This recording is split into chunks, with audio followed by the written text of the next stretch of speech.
Theory of Relativity. It's as easy as a bike ride, as you can see. Yeah. All right. Let's start with what was happening in 1900s. So the state of physics in 1900s, very famously Lord Kelvin. So there's nothing new to be discovered in physics. I guess he was wrong. Kelvin, by the way, was a very famous Scottish physicist at that time, and he's honored with the absolute temperature. Uh, Kelvin is the way you measure absolute temperature. Absolute temperature is the lowest temperature you can reach theoretically, which is minus 273 degrees centigrade and minus 460 degrees Fahrenheit. You can never reach it, but you get very, very close. Anyway, that's why Kelvin is famous. So more famous of that time is Einstein. And this is a picture when he was 16, 17 years old. He was born in 1879. And so this is close to, this is 1896. So in this time, in 1900s, a lot of things were known already, of course, in physics. Certainly, mechanics was known. It was known from the times of Newton, including gravity. Gravity was understood rather well as a force that attracted one mass to another. And the famous formula, I'm sure everybody has seen this, the force of gravity is a constant with the mass multiplication of the masses divided by the square of the distance. That is the force of gravity. Also known was the principle of relativity. Now, this is not the theory of relativity. This is the principle of relativity, and it was known since 1632 or something, enunciated by Galileo first. And I would like to go into what this really means. It means, it asserts that the laws of physics are the same in all frames of reference. It doesn't, what it means is that if I count things, if I determine physical things from my point of view, they're going to turn out the same that if you do it from your point of view, I mean, from your space. But let's go with a little bit more detail on how that is. So here is a the solar system, and the idea is to understand the physics of this solar system.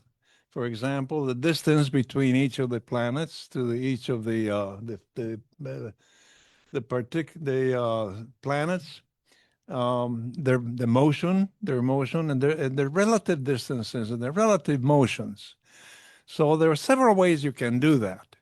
You can start with the sun in the center, and so you put your coordinates there, and so from there on, from the center of the sun, Mercury, it has X distance, and Venus is at a different distance. And from there, you can tell the difference between Venus and Mercury. And you can also tell the way that they the way that they move relative to one another. Well, if you put your coordinates on the Earth as it was before Copernicus decided that the center of the solar system was the sun, the same thing happens. You see the difference, the distance between the sun and Earth is a certain number.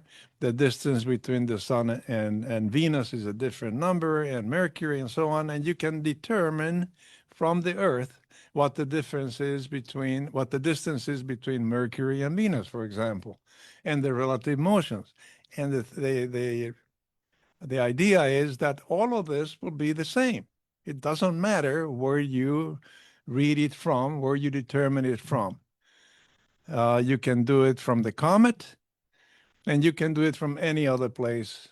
But because of this principle, the physics will be the same. And this is important. All right. The principle of relativity also says something that appears to be obvious, but is very, very important. And it says that you cannot tell if you're staying put in one place or moving in a straight line at a constant speed. You cannot tell the difference. That is the principle, is the corollary of the principle of relativity. Again, this will be important later on too. All right. So what else was known in 1900s? Well, thermodynamics was known. Boltzmann in the 1800s had developed thermodynamics, work and heat, the physics of work and heat. Electromagnetism was known, the famous Maxwell equations developed in the 1870s, I believe. Waves were known, sound waves, strings, and ripples on water, for example. All those waves were understood. And because of Maxwell, the light was understood to be electromagnetic waves. Now, at that time, it was believed that a medium was necessary for the waves to exist. And for example, air was necessary for sound waves to exist, and that is absolutely true. Water was necessary for ripple waves to exist. And so they postulated that the light, which were electromagnetic waves, required a medium, and they called it ether. And so this ether existed in the whole universe. And it was the material, the thing that allowed electromagnetic waves to propagate.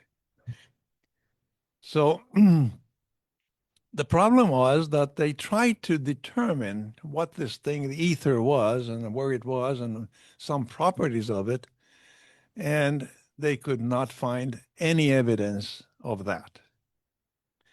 So I'm going to continue now with the principle of relativity, but I'm going to use a different system. So I'm going to do some manipulation here with this. So bear with me, please.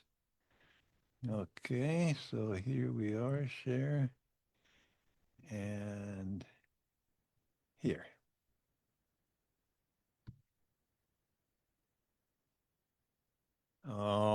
This is not working, and that means that I have to do something else.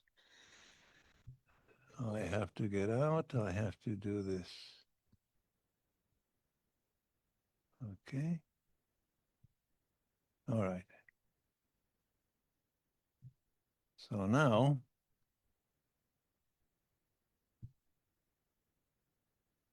okay. Well, yes, share. All right. It worked. This is something that I got from YouTube, I believe, yes. And it illustrates something I want to show you. All right. So here it is. Let's imagine a street in which a person A is standing on the sidewalk and a person B is Could driving somebody the turn the car. light off? The car moves forwards relative to the street, and to describe its motion, we will construct a space-time diagram. To do this, we freeze each instant and stack the images on top of one another. They thus form a block which represents the flow of time. In this block, the two persons move towards the future, each drawing their own world line. Person A follows a straight line towards the future, while person B, who is moving, traces a tilted path.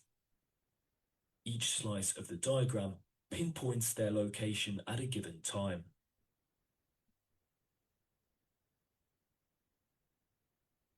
At this stage, the situation is described from the point of view of the road in the reference frame of person A. What would the diagram look like if we asked the driver to draw it from his point of view? In his reference frame, B is at the center of the universe. To form his diagram, we must therefore shift all slices one after the other to replace him at the center of the scene. The car is now motionless, and it is person A who seems to be moving backwards. We have just performed a Galilean transformation.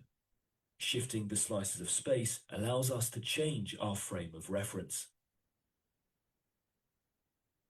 In this way, physicists understood as early as the 17th century that motion depends on the observer. For A, B is in motion, but for B, it is A who moves. Neither of these two statements is more valid than the other. Motion is relative. If B decides to throw a ball, the speed of the ball will seem faster for A since it is moving with the car. According to Galileo, we can add up velocities to change reference frames. Now, this is very important. This is important because for A, the speed of the ball is 70 kilometers per hour. For B, the speed of the ball is 30. While this idea may seem natural and intuitive, a discovery made at the dawn of the 20th century came to question it all. Imagine that A and B both turn on a flashlight. Neglecting the presence of the air, which slows it down, light escapes from the two lamps at 299,792,458 meters per second. Viewed from the road, we would expect that the ray launched by B moves slightly faster since it should add to the motion of the car. However, against all expectations, the two beams have exactly the same speed. With astonishment, physicists discovered that this precise speed is absolute. Any object moving at 299,792,458 meters per second will have this exact speed in all reference frames. It is called the speed of light. This finding came as a drastic shock. How is it possible that this speed does not add up to that of the car? Why, unlike the ball thrown by B earlier, does light not change speed from one frame to another? To grasp the extent. Okay, I'm going to go back to my original. Problem. Imagine that A emits Oh, one no, light no. ray on each side. Wait. In the reference frame, both rays have the same speed. I'm On sorry. B's reference frame, the diagram becomes slanted. For him, light should move faster in one direction than the other. Stop. Okay. All right. It's moving at the speed of light into the future. Yeah. Okay. So we will go back to this and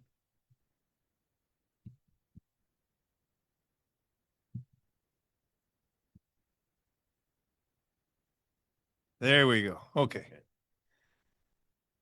So, all right.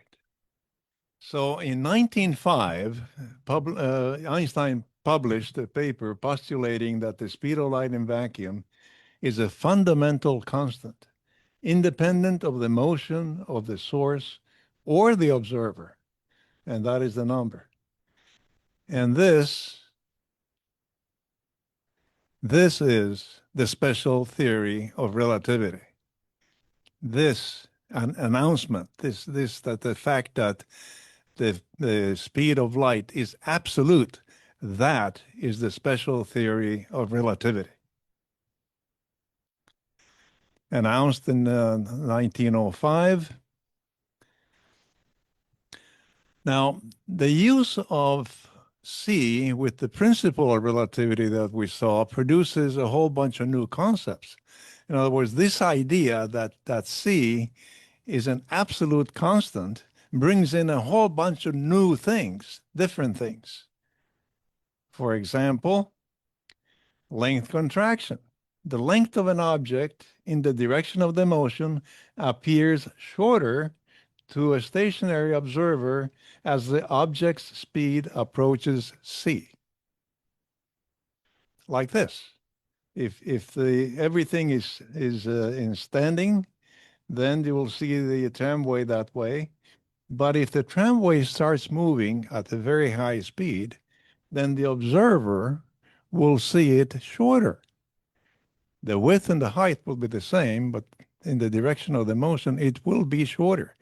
So distance is not a constant, as Newton had said. Time dilation.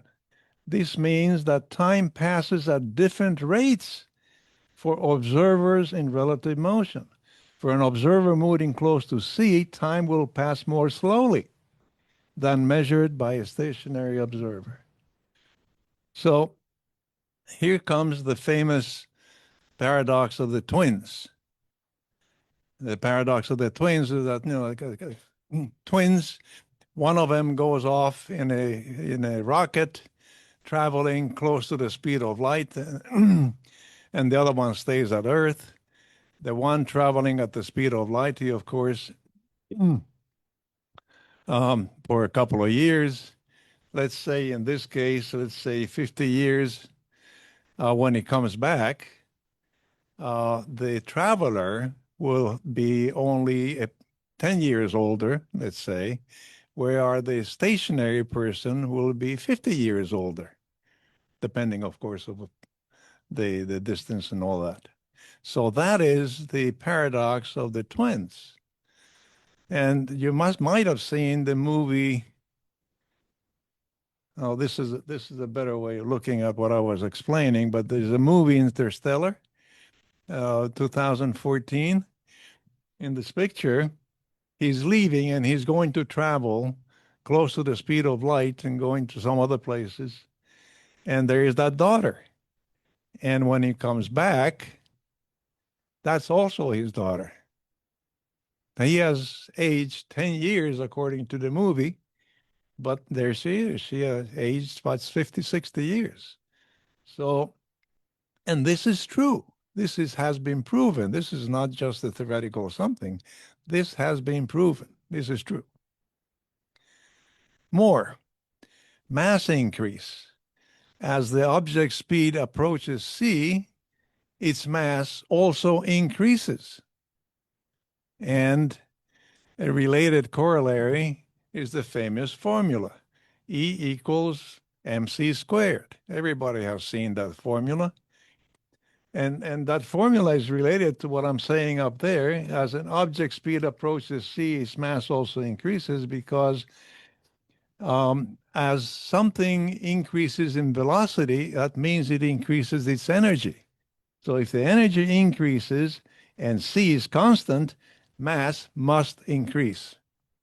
So as the speed increases, mass goes up. And this equation, by the way, E equals mc squared, really means that mass and energy are different forms of the same thing. They interchange. For one example of an exchange of energy to mass is a hydrogen bomb. The first hydrogen bomb that was detonated, 15 megaton, 1.5 pounds of material, of mass, was converted into energy. That's why this damn thing is so big in its explosion. Its mass is converted into energy.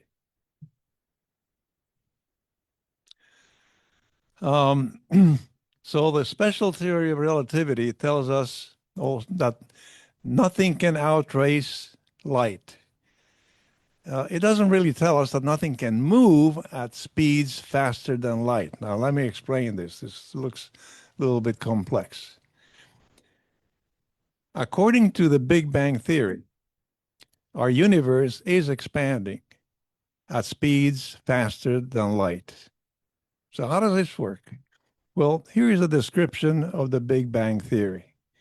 At the very left end, there is the beginning of the Big Bang, the big explosion, supposedly. And then the universe expanded. But it expanded at speeds faster than light. Now, this means that it doesn't mean that particles were flying faster than light. It means that space itself was expanding larger than faster than the speed of light.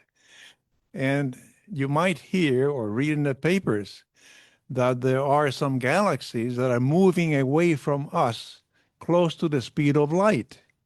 Of course, it's because of this. But there are other galaxies that are moving away from us faster than the speed of light, not because they're moving, but because the space is expanding.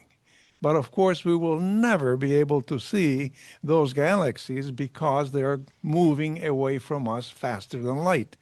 And that means that the light will never reach us. So the observable universe, that's what I mean. Observable universe is whatever the light can reach and us at the same time, so we can observe it. There are areas, space beyond the observable universe we can never see, we'll never be able to see, that exist.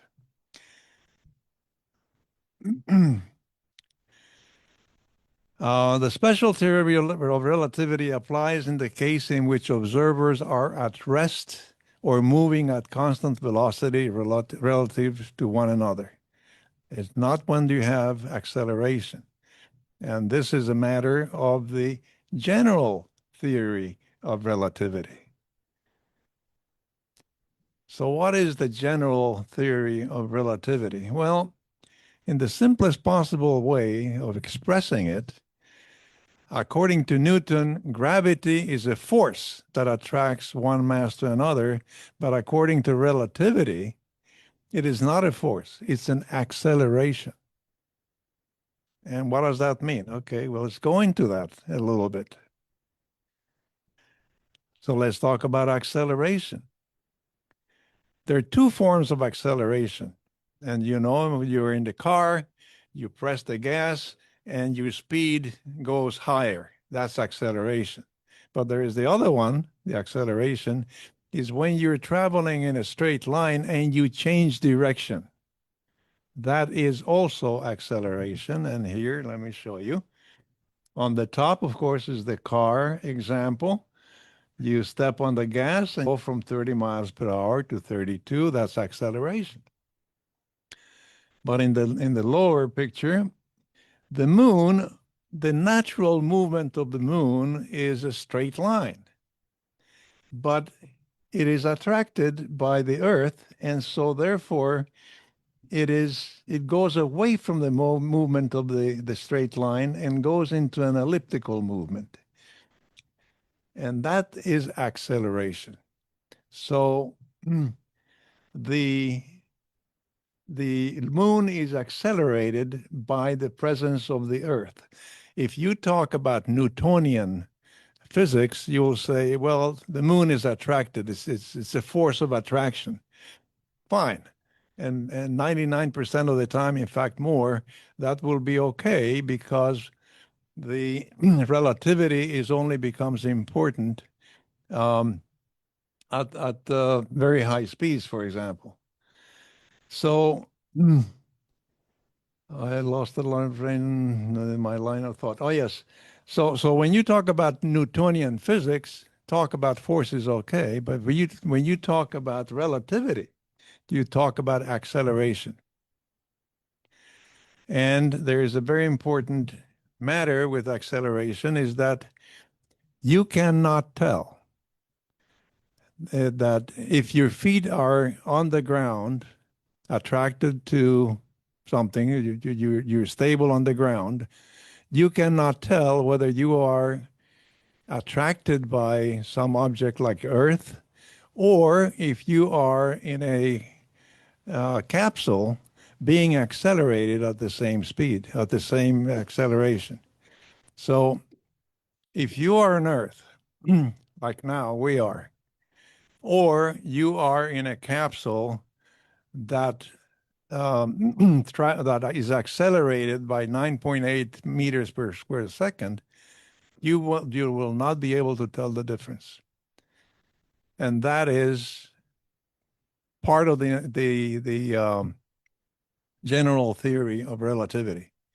That statement that you cannot tell the difference between those two.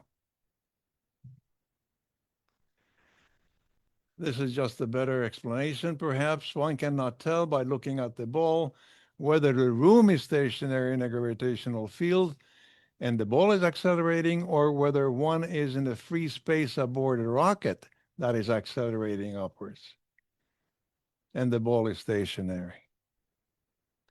Let's take a look here, for example, in a capsule that is moving at a constant speed. If it's moving at a constant speed, then all these objects are floating because there is no gravity.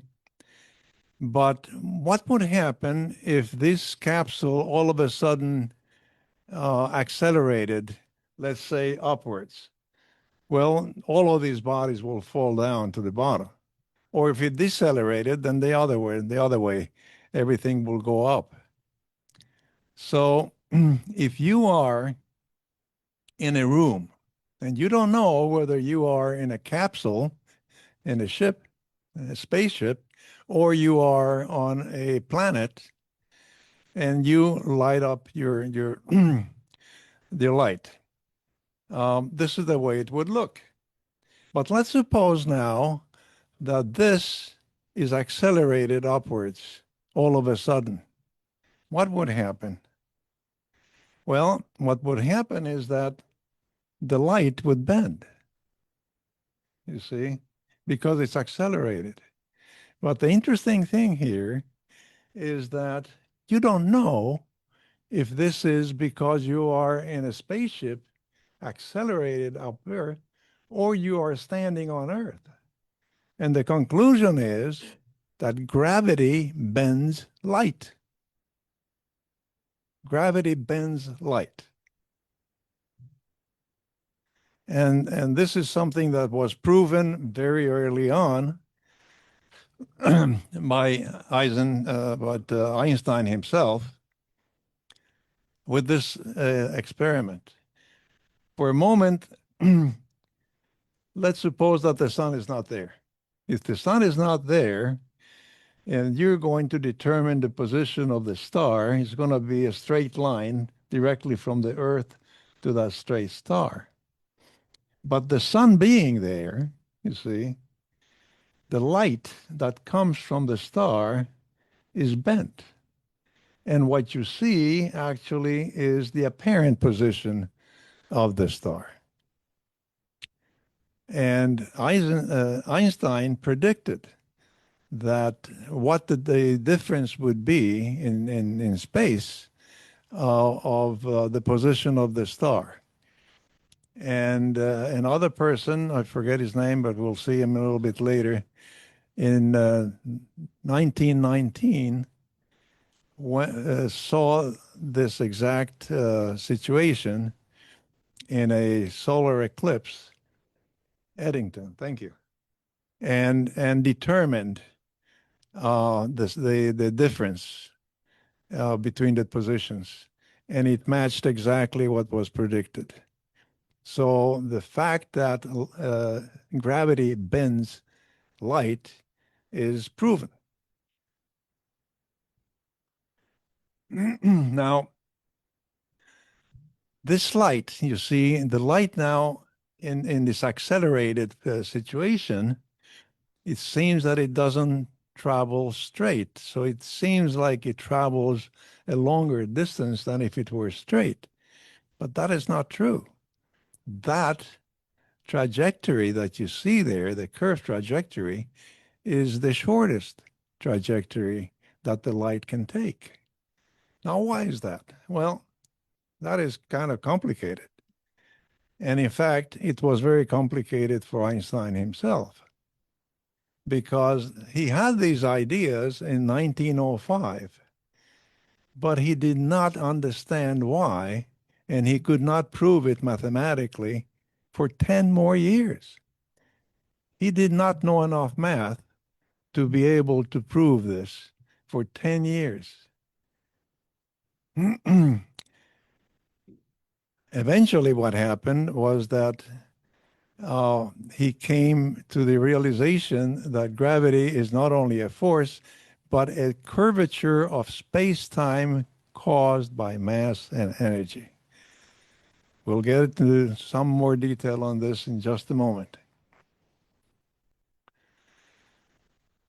So what I was saying is he doesn't know enough math. So what did he do? Well, what didn't he know? Well, he did not know what is called today as non-Euclidean geometry. What is that? Well, this is Euclidean geometry. And we all know this from high school, I suppose. It is how do you call it? Planar geometry? Flat? Plane geometry. Thank you. Plane geometry. A squared plus B squared equals C squared. The squares of the sides equal the square of the hypotenuse. The sum of the angles, the inside angles is 180 degrees. All these things are Euclidean geometry. But take a globe, for example, like the one we have back there, globe of the Earth. And so how does that work on the globe of the Earth? Well, you try to make a triangle on the globe, and you try that the Euclidean equation, like a squared plus b squared equals c squared, it doesn't work. It's just not the same. And the three angles, inside angles, are not 180 degrees. There's something else.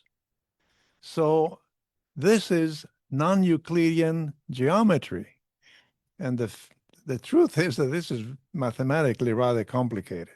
We're not going to go into that today. There are other non-Euclidean geometries, like the hyperbolic configuration, and that gives you even different. It's a different geometry too. So he had to learn the mathematics of non-Euclidean geometry. He also had to learn about tensors. Tensors are matrices, are just a complicated system of matrices, and I'm not going to go into that as well. So it took him 10 years for him to learn that with the help of a mathematician, a friend of his.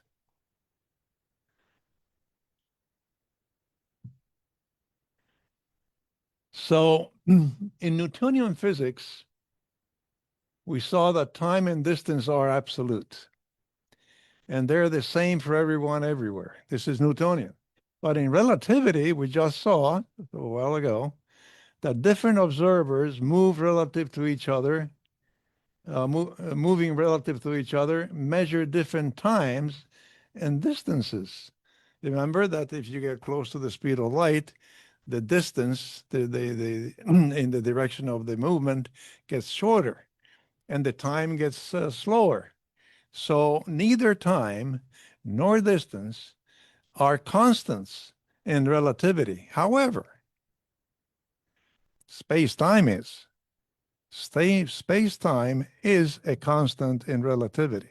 Now, what is space-time? Well, it's a complicated thing because it's a four-dimensional something. It's kind of very difficult, almost impossible to visualize it. But it turns out that space-time, the four-dimensional space-time, is the proper geometry for the theory of relativity. And the mathematics, when finally they worked it out, they described this phenomena. The mathematics produces this space-time. It is obvious from the mathematics that space-time is the coordinate that has to be used in the theory of relativity. Again, gravity is not a force, but an acceleration or a curvature of the 4D space-time caused by the mass and the energy. Now, in a feeble attempt to explain or to visualize this, is with this kind of a figure. What it really means is that matter distorts space. It distorts space. In what way? Well, for example, in the way that it bends light. And in this bending of the light, that pattern, that trajectory of the light is the shortest distance in this format, in the four-dimensional system. And all of this was brought up and published by Einstein in 1916. That's when they came out. And it was proven, Arthur Eddington in 1919 confirmed the predictions that the gravity should bend light. And GTR also predicts other things that we're not going to go into in detail, but such as the precession of Mercury's orbit. The Mercury's orbit does not go in a normal way, and that has been known since the 19th century. But when they try to calculate why is it that this orbit doesn't work well, when they tried to calculate it with Newtonian mechanics, it would not work. With Newtonian mechanics did not give the right answer. But relativity did, and that was another proof that the theory of relativity was a good one. The GPS. The GPS that all of us use nowadays would not work without a correction for the speed of light. These things are far away. They move very fast. And because they move fast, after a certain time, there is a correction that has to be made. And so these satellites that are used for the GPS, they make the correction for you. It's a correction that needs to be made every so often. I don't know how often, but that's how GPSs work, and that's how they give you exact results here on Earth. A couple of applications of the theory of relativity. Well, for example, you cannot be a good astronomer if you do not know theory of relativity. You also have to know quantum mechanics to be a good astronomer. Anything that is very large requires knowledge and understanding of the theory of relativity, black holes, wormholes, and all that. Whenever something travels at a very high speed, close to the speed of light, then you have to correct for that with the theory of relativity. Cathode tubes, for example, electrons fly in the cathode tubes at very high speeds, close to the theory of relativity. So you have to consider that in your design. Particle accelerators, there are several in the United States. There's one in Switzerland. They, of course, all those particles, they travel close to the speed of light often, and so they have to be corrected. And again, as I said, the GPS. And it's a research tool for anything the relativistic lensing, which means the detection of stars. When you are going to pinpoint where a particular star is, you have to consider that it could be the light that comes from there could be distorted because of the mass that is close to the path of that light. And well, I hope you understood something.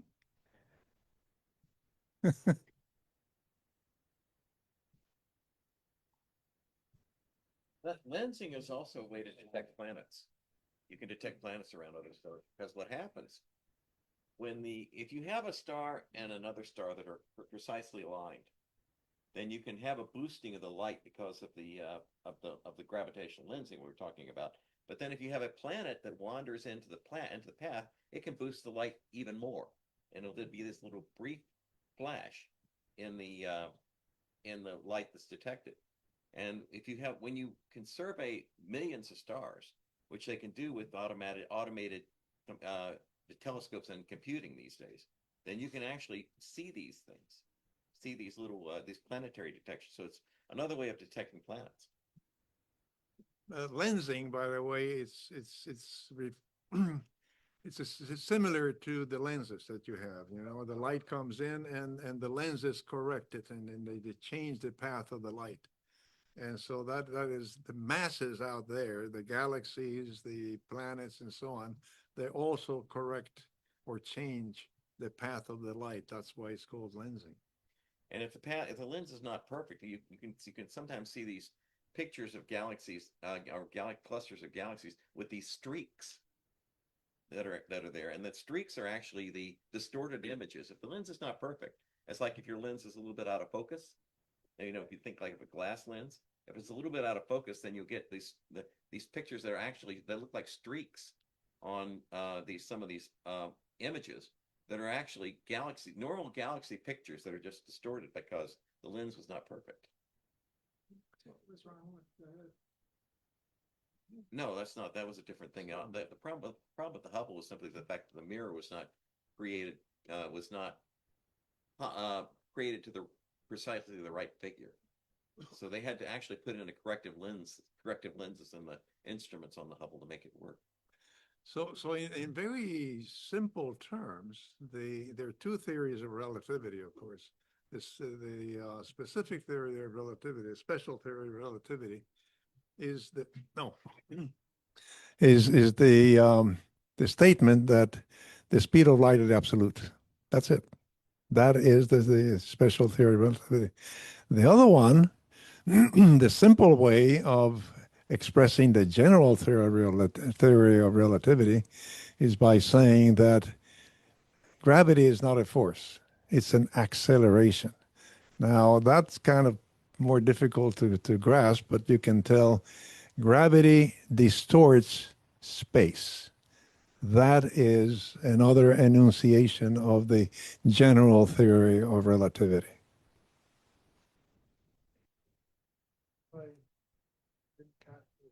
Please. Would you go ahead and take the microphone? Because we have folks in here that have difficult hearing. Oh. Yeah, you got two things you got to turn on with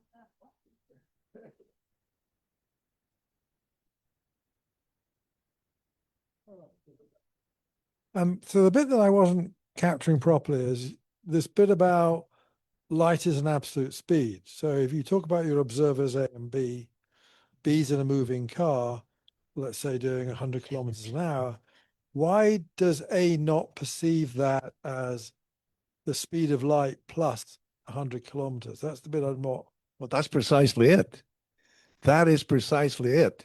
That is the theory, the special theory of relativity, because that's the answer.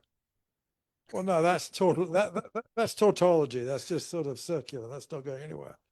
Why is he not? Why is A not observing the cumulative speed?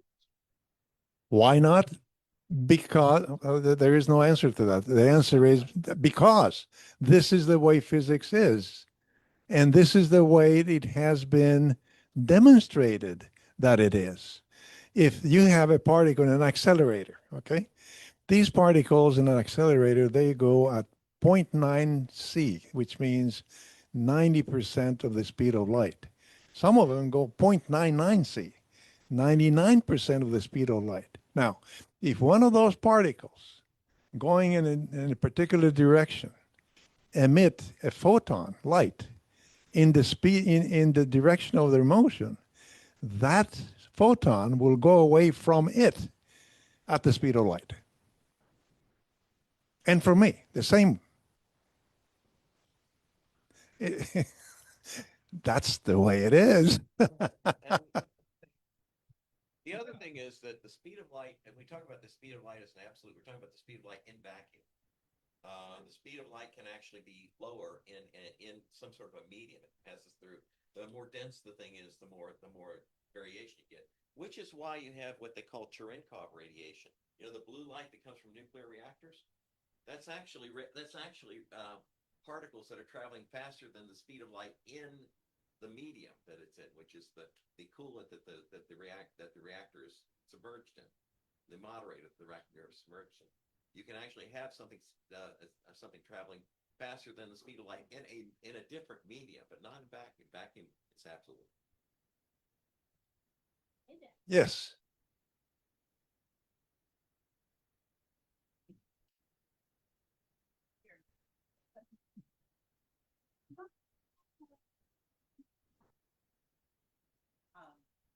What is the purpose? Not on.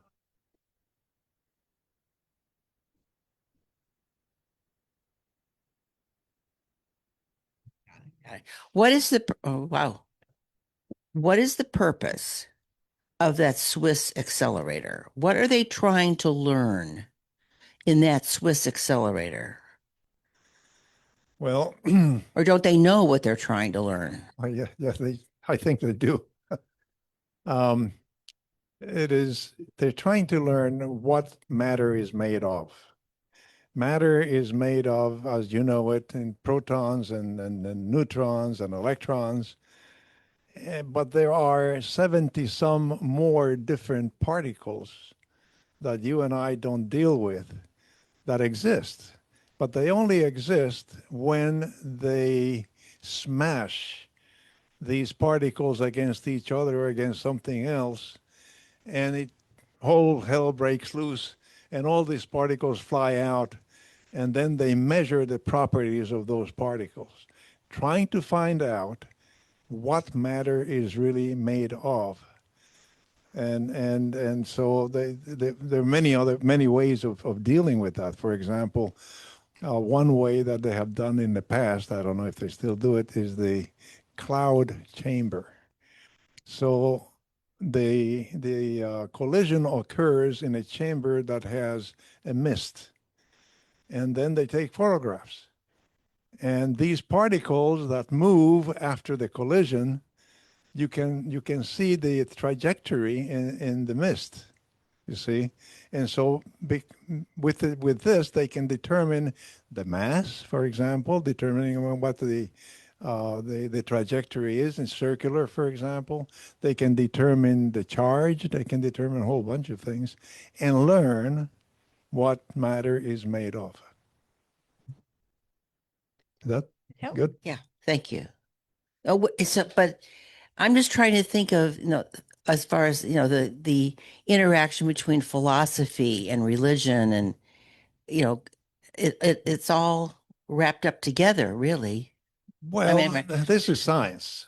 I don't think that they're looking for any religious rapture or anything like that. This is Well, the this problem just is they science. started calling it the God particle, and that's Oh, what the God particle. that's what the Higgs boson, which is one of the first things that they were looking to find. No philosophy, no religion, just science.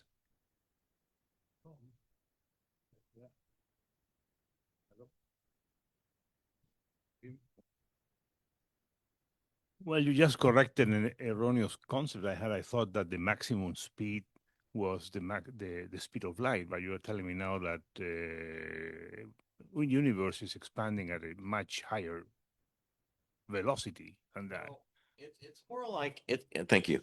It's more like the difference of looking at something at locally versus looking at something over time, kind of thing. As my understanding of this is something like this. If you look locally, the galaxies are separating at a velocity of around this number is disputed, but around 70 kilometers per second per million parsecs. As I understand this, if you went back to say 12 billion years, because the universe is thought to be about 13.8 billion years old, if you went back 12 billion years and measured this from the galaxy at 12 billion years back in 12 billion years and measured it to another local galaxy at that time, it would also be around 70 kilometers per second per megaparsecs. But if you look at it over the entire length of time, then you do get what they call superluminal acceleration, which means it looks like it's expanding faster than the speed of light. But it's more an effect of looking at this over time, over distance, rather than the fact that rather than what you're seeing if you're looking at this strictly locally. It's like you can get apparent superluminal expansion even some things like quasars will seem to be seem to be emitting stuff that's going faster than light, but it really isn't from a purely local perspective. So then still the speed of light is what the maximum speed we can. It is the Okay. maximum speed. And Speed of then- light in vacuum is Okay, as fast as it and goes. then something more mundane. If you are in an elevator, sometimes you don't feel the movement of the elevator. Does that mean that it's moving at the acceleration of gravity? Yeah. Okay. What was I going to say? I lost my train of thought. Oh yeah, well, the visible universe. You can easily calculate what the visible universe is. How old is the universe? It's about 13 billion years old. And you multiply that by the speed of light. And that is the maximum that light can go from A to B. And so that is the speed of light. But beyond that, it is estimated that the universe is bigger than that. Again, it is true that light is absolute in its speed in vacuum. But the important thing here is that the universe is not expanding into vacuum. It is expanding into nothing. That's kind of difficult concept to get. And this is why it is okay, it is accepted that the speed of that expansion into nothing is faster than the speed of light. The light will be absolute in vacuum.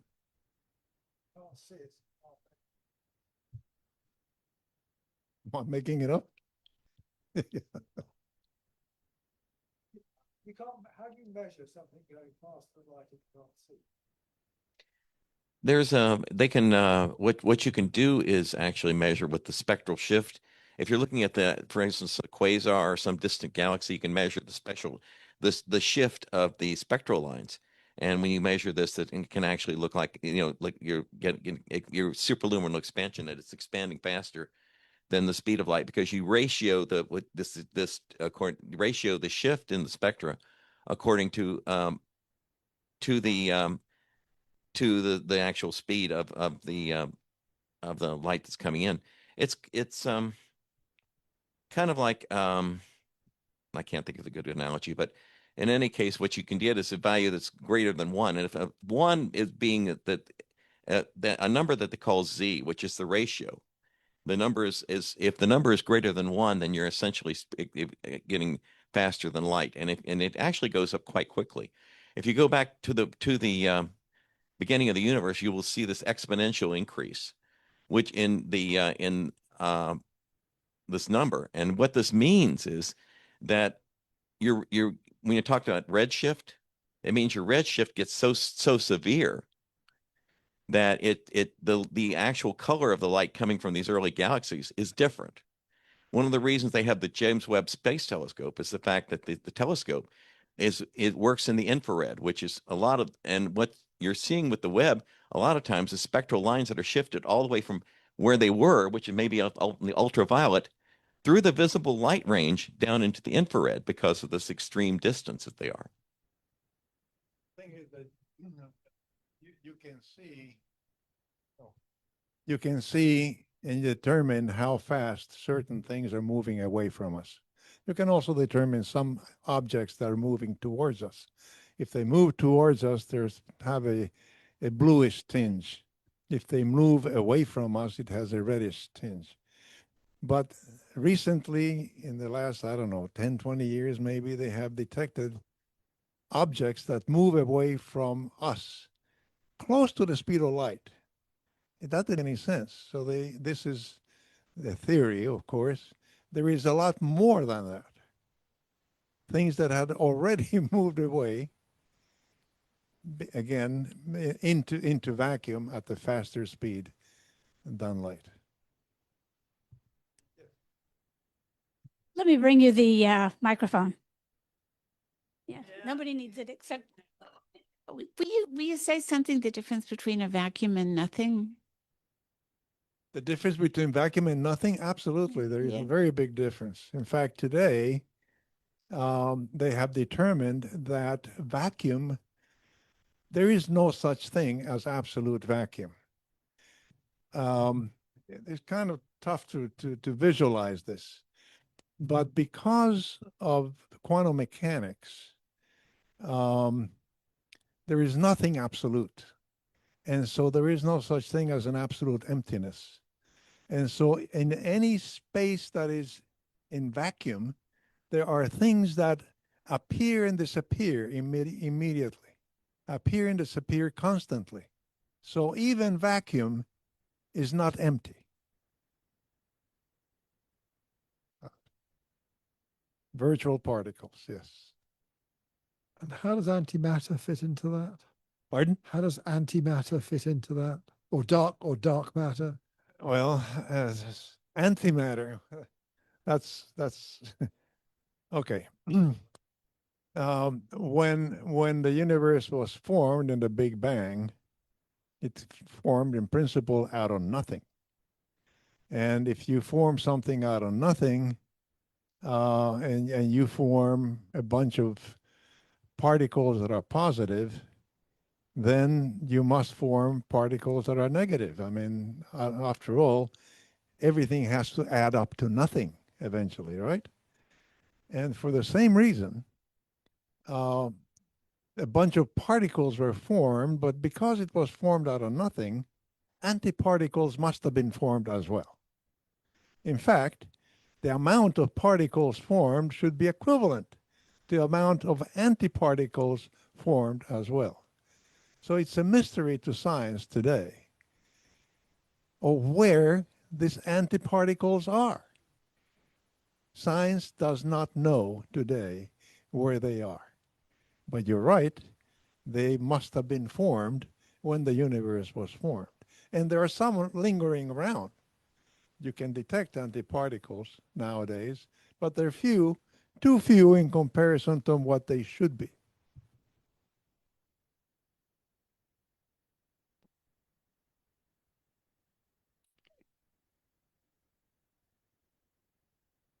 This may be a simplistic question.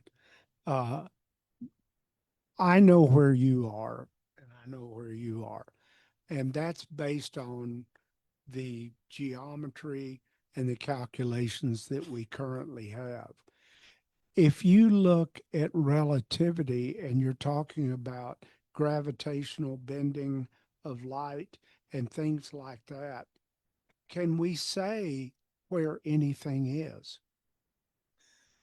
Absolutely, because you live in a Newtonian world. In a Newtonian world, the Newtonian mechanics holds very well. You don't need the theory of relativity, you don't need quantum mechanics in the common world. But if I'm dealing with something that's If you're dealing with something that is traveling close to the speed of light, or is too far away, or is too big, then chances are that you will need either quantum mechanics or relativity or both in order to understand what is going on. that's why you need 4 dimensions. Yes. Gotcha.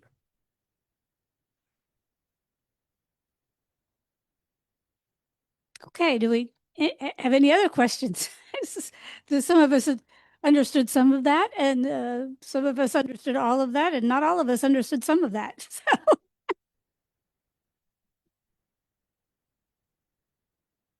Okay, if there's no other questions, those of you who need to leave can do so. If you want to hang around, you can do that as well, as long as Steve's willing to stay and maybe oh yes. Okay. Next month we'll be starting a new. Next month we'll be starting a new Great Courses series.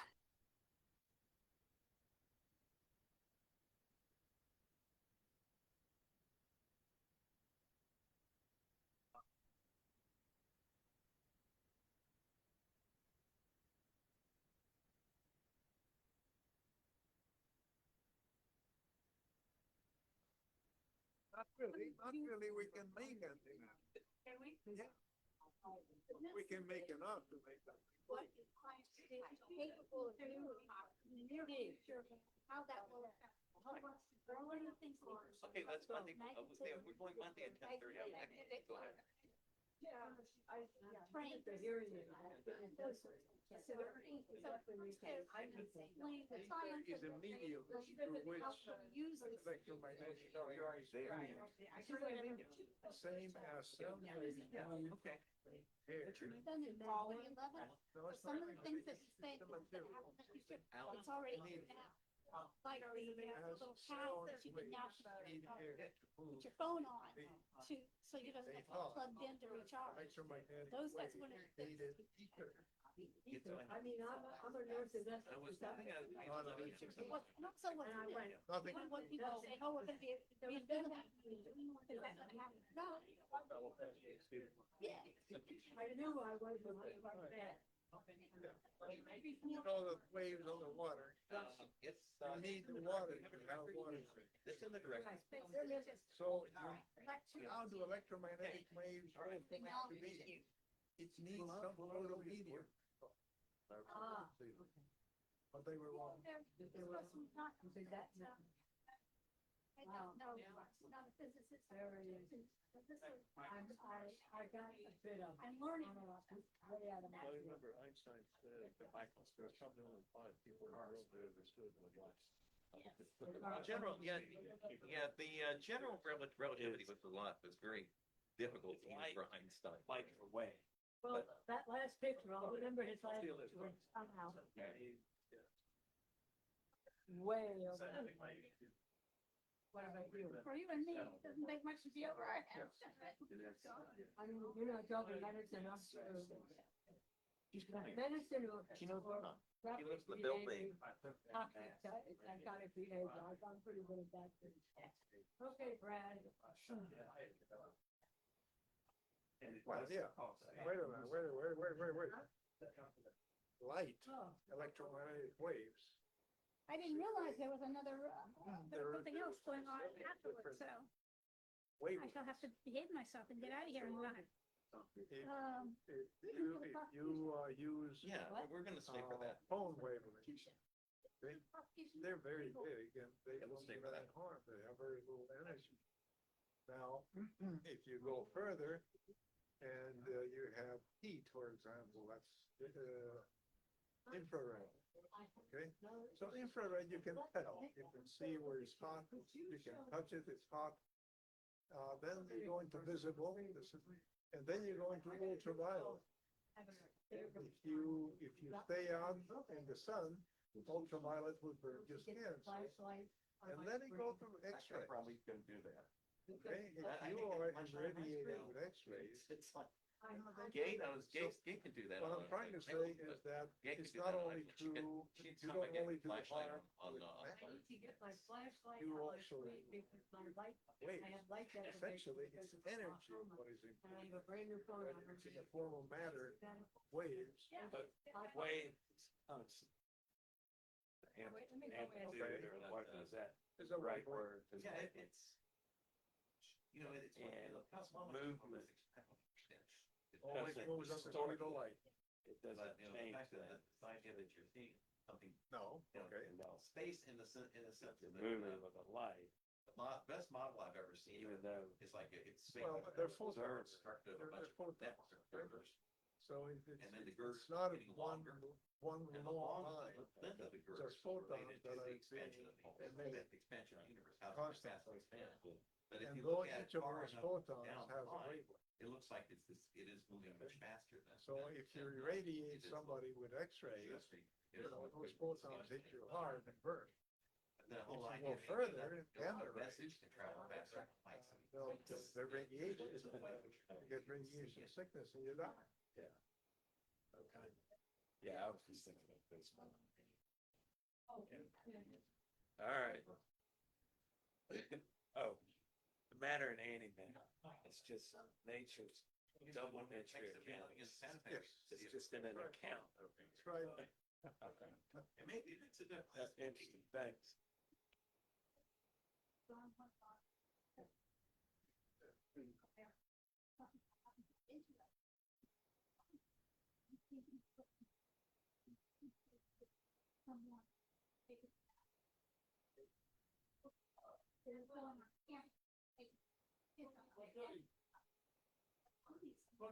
Somebody said.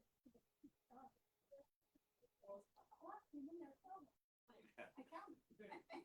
You got one out there, we'll take 12.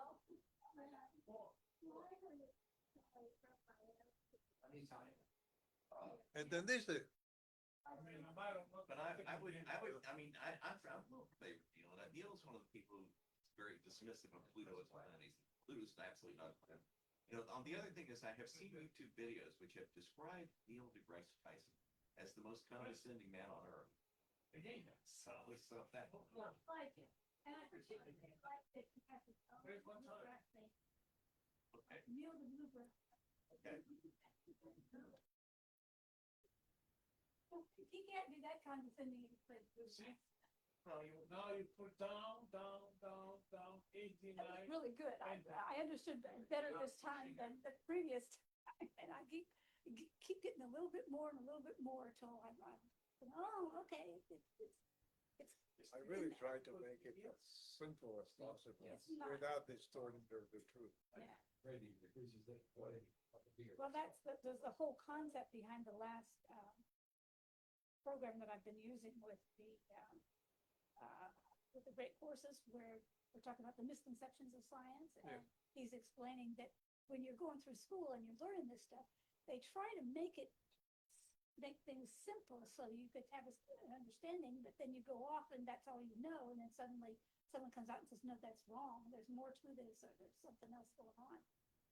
Well, it's not wrong, it may be incomplete, Yes, it may that's be, more you know, than better complete. way of explaining it and so on. There's more to this than meets the eye. Yeah. So this YouTube thing that you and Judy were watching, Oh, yeah, God and Country. Well, that's the name of it, God and Country? God and Country. I'll write it down. Okay. It's in Tubi, TUBI. It's one of these channel. Anyway, it's the program is about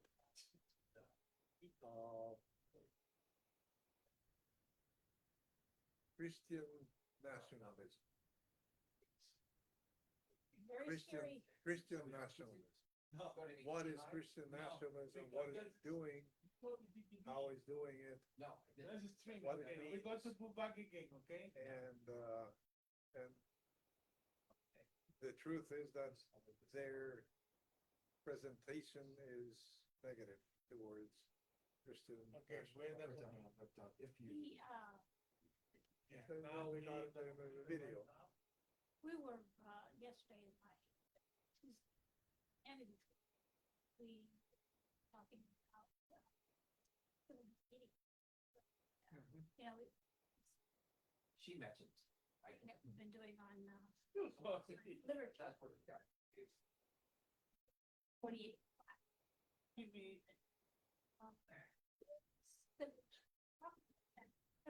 Under which can be sued. They're right, what makes them wrong. We need to start out with the Ten Commandments, and that'll tell you what's wrong. First 5 commandments are, again, are not are calling for you to obey this one God. Not when you put it up against our